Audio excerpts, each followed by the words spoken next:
Hello മച്ചന്മാരെ, S D ന്യൂസിലേക്ക് സ്വാഗതം. 72ാമത് ദേശീയ പുരസ്കാരം ഇന്ന് പ്രഖ്യാപിച്ചു. മികച്ച നടനായി വീണ്ടും മമ്മൂട്ടി തിരഞ്ഞെടുക്കപ്പെട്ടിരിക്കുകയാണ്. ഇത് 4ാം വട്ടമാണ് മമ്മൂട്ടിക്ക് ദേശീയ പുരസ്കാരം, മികച്ച നടനുള്ള ദേശീയ പുരസ്കാരം ലഭിക്കുന്നത്. 1989-ലും 1993-ലും 1998-ലും അദ്ദേഹത്തിന് മികച്ച നടനുള്ള ദേശീയ പുരസ്കാരങ്ങൾ ലഭിച്ചു. ഇപ്പോൾ 2026-ൽ 4ാമത് ദേശീയ പുരസ്കാരം അദ്ദേഹം വീണ്ടും നേടിയിരിക്കുകയാണ്. നീണ്ട 28 വർഷങ്ങൾക്ക് ശേഷം അദ്ദേഹത്തിന് വീണ്ടും ആ ഒരു കിരീടം ലഭിക്കുകയാണ്. ഒരു പക്ഷേ ഇതിനിടയിൽ പലവട്ടം അദ്ദേഹത്തിന് ലഭിക്കേണ്ടതായിരുന്നു, അത് ലഭിച്ചിരുന്നില്ല. നമുക്ക് ഈ പ്രാവശ്യത്തെ വിന്നേഴ്സിനെ ഒന്ന് നോക്കാം. അതിനു മുന്നോടി മറ്റൊരു കാര്യം കൂടെ പറയാനുണ്ട്. ചാനലൊന്ന് സബ്സ്ക്രൈബ് ചെയ്യുന്ന കാര്യം പരിഗണിക്കാം. ഇക്കുറി മികച്ച നടനുള്ള ദേശീയ പുരസ്കാരം ഷെയർ ചെയ്തിരിക്കുന്നത് കാർത്തിക് ആര്യൻ ചന്തു ചാമ്പ്യനിലൂടെയും മമ്മൂട്ടി ഭ്രമയുഗത്തിലൂടെയുമാണ്. മികച്ച നടിയായി തിരഞ്ഞെടുക്കപ്പെട്ടിരിക്കുന്നത് Yami ഗൗതമാണ്.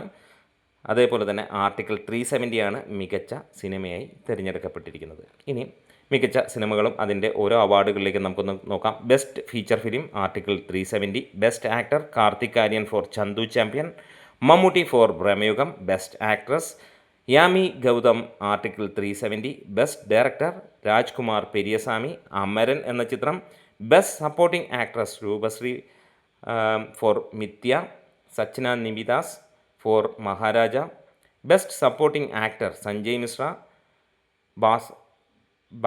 ഭാസ്കക്, best feature film providing wholesome entertainment കൽക്കി, best film promoting national social and environmental values captain Miller, best debut film of A director Swatantrya Veer Savarkar, best children's film 35 Chinna Katha, best cinematography Shehnad Jalal Bhramayugam. അങ്ങനെ ഭ്രമയുഗം 2 ദേശീയ പുരസ്കാരങ്ങൾ നേടിയിരിക്കുന്നു. ബെസ്റ്റ് സ്ക്രീൻ പ്ലേക്ക് സുകുമാർ പുഷ്പ 2 നേടിയിരിക്കുന്നു. Best screenplay adapted Yogesh Deshpande നേടിയിരിക്കുന്നു. അങ്ങനെ best Malayalam film Feminichi Fathima. അങ്ങനെ ഒരു നീണ്ട നിര തന്നെ നമുക്ക് അവാർഡിൽ കാണാം. ഇക്കുറി മമ്മൂട്ടി വീണ്ടും ദേശീയ പുരസ്കാരം നേടിയിരിക്കുകയാണ്.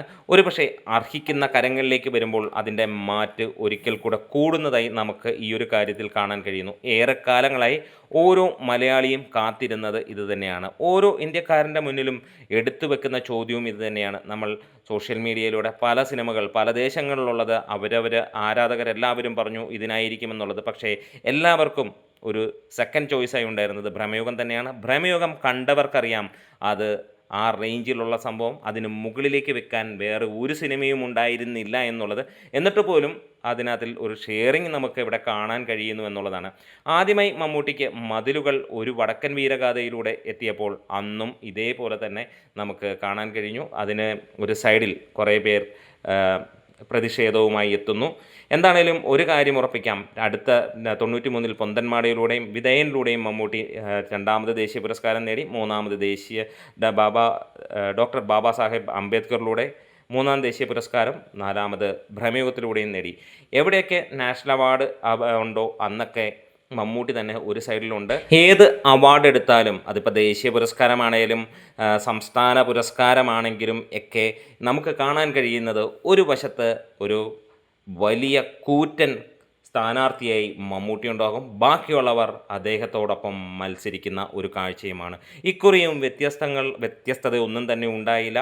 എപ്പോഴത്തെയും പോലെ കഴിഞ്ഞ വർഷത്തെ പോലെ ഇനി വരാൻ പോകുന്ന വർഷത്തെ പോലെ മമ്മൂട്ടി തന്നെ ഒരു സൈഡിൽ മികച്ച നടന് വേണ്ടി ആ ഒരു കൊടിയും പിടിച്ച് നിൽക്കുമ്പോൾ ബാക്കി ഒരു പറ്റം യൂത്തും പഴയ നടന്മാരുമെല്ലാം ഇക്കുറി അതിനു വേണ്ടി ശ്രമിച്ചു.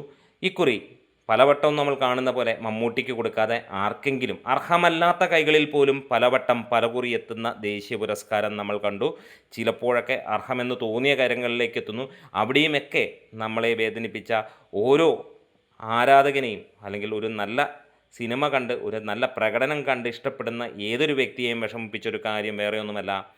ആ സൈഡുകളിലെല്ലാം തന്നെ മമ്മൂട്ടി നിറഞ്ഞു നിന്നെങ്കിലും പലപ്പോഴും അദ്ദേഹത്തെ തള്ളിക്കളയുന്ന ഒരു കാഴ്ച നമുക്ക് കാണാൻ കഴിഞ്ഞു. ഒരു പക്ഷേ ജെനുവിനായിട്ട് ഉള്ള നാഷണൽ അവാർഡുകൾ ഇക്കാലങ്ങളിൽ കഴിഞ്ഞ 28 വർഷങ്ങളിൽ നടന്നിരുന്നുവെങ്കിൽ മിനിമം ഒരു 5 തവണയെങ്കിലും മമ്മൂട്ടി ദേശീയ പുരസ്കാരം വീണ്ടും എടുത്തേനും. അതായത് ഒരുപക്ഷേ നമ്മൾ ഇപ്പോൾ ചിന്തിക്കാൻ പോകുന്നത്, അല്ലെങ്കിൽ നമ്മളിപ്പോൾ ഈ അവാർഡ് കൂടി പറയാൻ പോകുന്നത് ഏകദേശം 9ാമത്തെ ദേശീയ പുരസ്കാരം എന്നുള്ളതായിരുന്നു. പക്ഷേ നമുക്കറിയാം, പല കാരണങ്ങൾ കൊണ്ട് പലരുടെ തൊഴുത്തിൽ കുത്തുകൊണ്ട് അത് രാഷ്ട്രീയമോ അല്ലെങ്കിൽ മതപരമായിട്ടോ വ്യക്തിവൈരാഗ്യമോ എന്താണെങ്കിലും ഏത് രീതിയിലാണെന്നറിയില്ല, പക്ഷേ പലരും ഇവിടെ പറഞ്ഞ് തള്ളി വെച്ചിരുന്നത് പോലെ ഒരു ദേശീയ പാർട്ടി അല്ലെങ്കിൽ ഒരു രാഷ്ട്രീയ പാർട്ടിയുടെ ബേസിലാണ് പറഞ്ഞെങ്കിൽ അവിടെ അത് പൊളിച്ചു കളയുകയാണ്.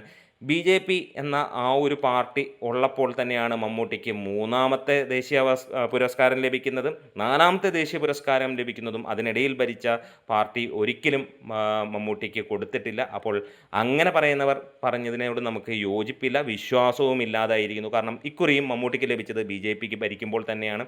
അതുകൊണ്ട് ഇതുവരെ പലരും മമ്മൂട്ടിയുടെ ജാതിയും അല്ലെങ്കിൽ മമ്മൂട്ടി കമ്മ്യൂണിസ്റ്റുകാരനാണ് അതുകൊണ്ട് അയാൾക്ക് കൊടുക്കില്ല എന്നൊക്കെ പറഞ്ഞിരുന്നെങ്കിൽ അതെല്ലാം പൊളിച്ചെഴുതുന്ന കഥകൾ നമുക്കിവിടെ കാണാൻ കഴിഞ്ഞു. അപ്പോൾ പൂർണ്ണമായും നമുക്ക് വിശ്വസിക്കാവുന്നൊരു കാര്യം, ഇത് ജൂറി മെമ്പേഴ്സ് അല്ലെങ്കിൽ നോർത്ത് ഇന്ത്യൻ ലോബി, അങ്ങനെ പല ലോബികൾ ചേർന്നുണ്ടാക്കുന്നതാണ്. അല്ലാതെ ഒരു രാഷ്ട്രീയ പാർട്ടിക്കും ഇതിനകത്തിൽ കൈയില്ല എന്നുള്ളൊരു ഫീല് തന്നെയാണ് നമുക്ക് ലഭിക്കുന്നത്. തീർച്ചയായും വിദ്വേഷവും അല്ലെങ്കിൽ മറ്റുള്ളവർക്ക് വേണ്ടിയിട്ടുള്ള പക്ഷപാതവുമാണ് മമ്മൂട്ടിക്ക് ലഭിക്കാത്തത്. അങ്ങനെ നോക്കുമ്പോൾ ഒരു പക്ഷേ മോഹൻലാലിനും ഒരു 3 തവണയെങ്കിലും ദേശീയ പുരസ്കാരം ലഭിക്കേണ്ടതാണ്. ഇതിനിടയിൽ അതും ലഭിക്കാത്തതിൻ്റെ കാര്യം മലയാളി എന്ന ഒറ്റ കാരണം കൊണ്ടാണെന്നുള്ളതാണ് ഞാൻ വിശ്വസിക്കുന്നത്. നിങ്ങൾക്കതിൻ്റെ കമൻസിലൂടെ പറയാം ഏത് രീതിയിലായിരിക്കാം എന്നുള്ളത്. എന്താണേലും സന്തോഷമാണ് വരുന്നത്, വേറെയൊന്നുമല്ല. മികച്ച നടനായി മമ്മൂട്ടി എത്തുമ്പോൾ അത് അർഹമായ കൈകളിലൂടെയാണ്. കൊടുമൺ പൂറ്റി അല്ലെങ്കിൽ ചാത്തനായി എത്തിയ മമ്മൂട്ടിയെ പലരും തിയേറ്ററിൽ പോയി കണ്ടിട്ടില്ല എന്നുള്ളത് നമുക്കറിയാം. വേറെ ഒന്നുമല്ല, ഇത്ര മികച്ച ഒരു സിനിമ വേറെ ഏതെങ്കിലും ഒരു നടനായിരുന്നുവെങ്കിൽ, എന്തിന് മോഹൻലാലാണ് ഇത് ചെയ്തിരുന്നെങ്കിൽ ഇതൊരു 300-400 കോടി എത്തേണ്ട ചിത്രം മമ്മൂട്ടി ആയതുകൊണ്ട് മാത്രം 85 കോടിയിൽ ഒതുങ്ങേണ്ടി വന്നു. നാണക്കേട് മമ്മൂട്ടി ഫാൻസിൻ്റെ തന്നെയാണ്.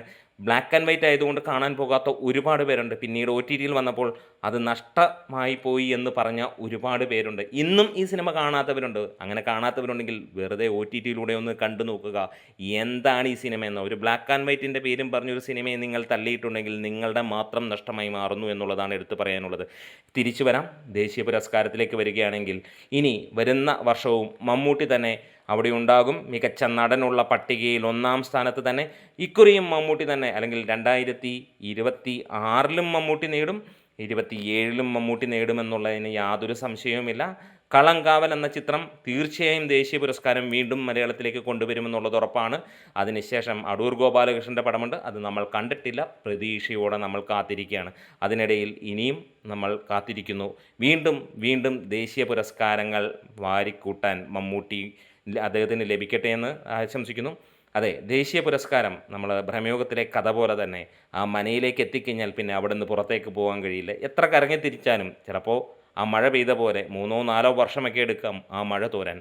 എന്നാൽ പോലും നീണ്ട 28 വർഷങ്ങൾക്ക് ശേഷം മമ്മൂട്ടി വീണ്ടും എത്തുമ്പോൾ ഒരു കാര്യം ഉറപ്പാക്കുകയാണ്, ആ സിനിമയിൽ പറഞ്ഞ അതേ ഡയലോഗ് പോലെ തന്നെ എത്രയൊക്കെ മാറ്റിയാലും കറങ്ങിത്തിരിഞ്ഞ് ഇതിനെ വിട്ടു പോകില്ല. മമ്മൂട്ടി എന്ന ആ ഒരു തറവാടിനെ വിട്ട് ദേശീയ പുരസ്കാരത്തിന് പോകാൻ കഴിയില്ല. അത്രത്തോളം ഗംഭീര മികച്ച നടനാണ് മമ്മൂട്ടി എന്നുള്ളത് നമുക്ക് എല്ലാവർക്കും അറിയാം. ഓസ്കാർ വേദിയിൽ പോയി കയ്യടി നേടണമെങ്കിൽ അത് എന്തായിരിക്കുമെന്ന് നമുക്ക് തന്നെ ചിന്തിക്കാവുന്നേ ഉള്ളൂ. അപ്പോൾ സന്തോഷം, നിങ്ങളുടെ കമൻസുകളുമായി വരാം, കൂടെ കൂടാം.